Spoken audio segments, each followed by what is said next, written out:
Bill Reagan came here. He's a retired Baptist missionary. He had served in the mission field in India, and he's working with English as a second language program and wanted to know again if he could use some of our space to have the English as a second language classes every Tuesday evening. So we're doing that now. And they have between 18 and 30 people here on Tuesday evenings, just depending on who can get here. They have babysitting services provided in our nursery, and they run 2 or 3 classes of English here every Tuesday evening. When they opened up the store behind the church, Jane and I were in there shopping, walked in, and she walked into the deli and said, "What do you do with the food that you take off the shelves?" But we've been going about 2.5 years now. Yeah. Mm-hmm. We started out free, me and Tom and Jane.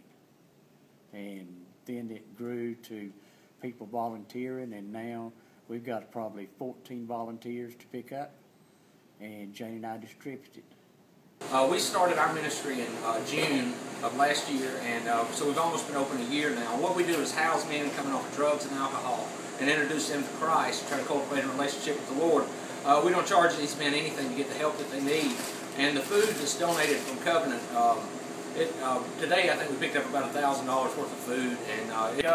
And what we can't use, we take to the ministry called the Pilgrim's Inn, and other ministries in town, Path, Tender Hearts, and donate what you give us. What we can't use, we take to the other ministries and disperse it around town, just like you would. So, Kitchen takes it to Dorothy Days, and they cook every day.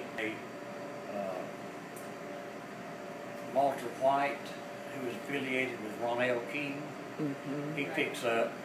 One night, he fed 100 homeless men and women in a parking lot between the hours of 1 and 3 o'clock. And also, there was 47 families in automobiles that were homeless that he fed in that one night. First day, we were down there talking with them, and they said, "Well, we have some things here now, if you'd like to take them." So we said, "Sure, we will." Yeah. And they come rolling out about 3 buggies that was absolutely packed full of bread and cakes and pies and you just name it. And the meat man said, "I got some stuff back here for you." We fed a bunch of people. This is a New Church Development Church out of a Baptist church up in Kannapolis, North Carolina. We don't speak Spanish very well, and many of them don't speak English very well, but we share in common this particular site, and again, it's a place where they can meet and worship the Lord. Covenant has opened its doors and its heart to the people, to the community around us, and the Lord has worked in wonderful and marvelous ways, in ways certainly that we did not plan or really even think about, some of the things that have come to be, and we certainly see the Lord working in marvelous ways among us.